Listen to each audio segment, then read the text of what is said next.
Baik, bismillahirrahmanirrahim. Assalamualaikum warahmatullahi wabarakatuh.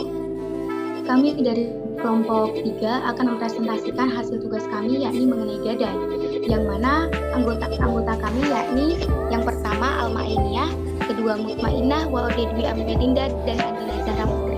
Oke, check it out. Here start the lesson.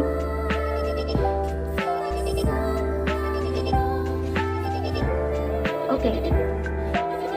Gadai.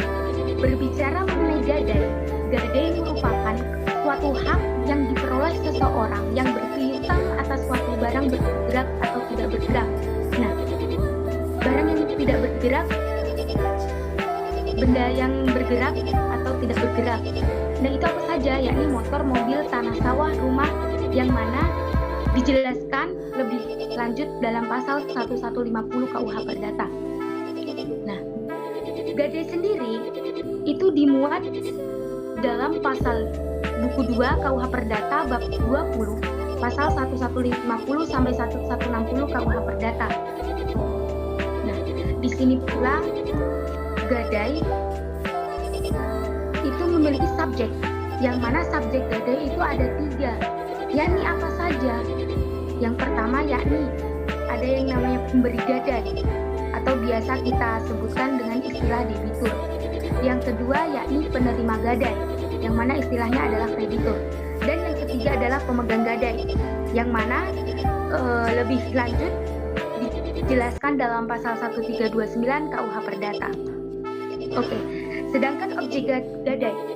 Berbicara mengenai objek gadai, itu ada benda bergerak, yakni benda berwujud dan benda tidak berwujud. Dan mungkin selanjutnya akan dijelaskan oleh saudari saya, yakni Mutmainah. Kepada saudara Mutmainah disilakan.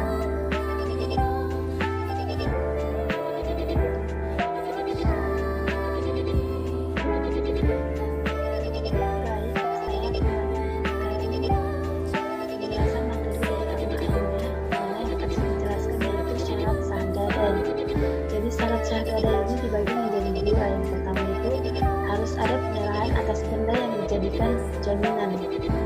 Yang kedua, benda yang digadaikan harus dikeluarkan dari kekuasaan pemberi gadai.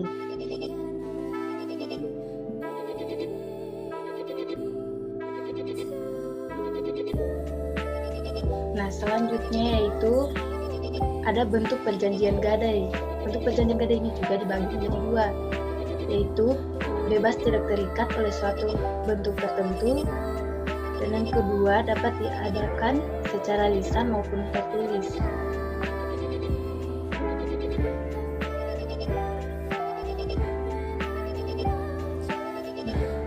Kemudian ada kewajiban pemberi gadai dan penerima gadai. Di sini kewajiban pemberi gadai yaitu yang pertama menyerahkan barang gadai kepada penerima gadai.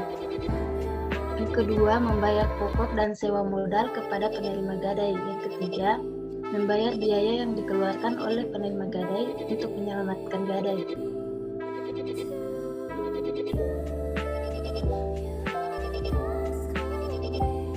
Selanjutnya, ada kewajiban penerimaan gadai. Yang pertama itu, menjaga barang yang digadaikan sebaik-baiknya. Kedua, tidak diperkenakan mengalihkan barang yang digadaikan menjadi miliknya. Yang ketiga, memberitahukan kepada pemberi gadai atau debitur tentang pemindahan barang-barang gadai. Yang keempat, bertanggung jawab atas kerugian atau susutnya barang gadai sejauh hal itu terjadi akibat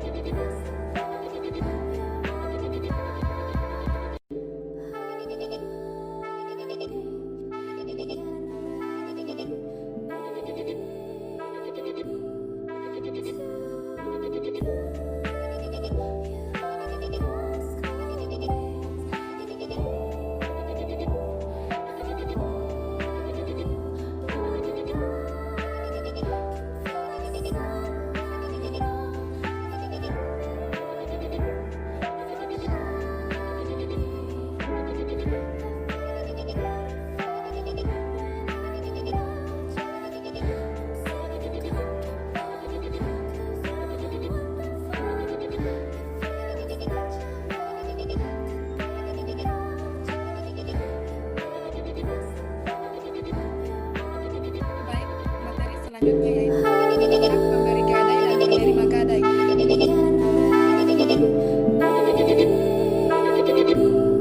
pemberi gadai. 1.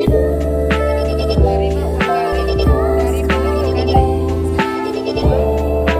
Berhak atas barang gadai apabila kebutuhan pokok, tuntutan dan biaya lainnya telah dilunasinya. 3. Hak mengajukan kepada pengadilan supaya barang gadai dituntut untuk melunasi kebutuhan.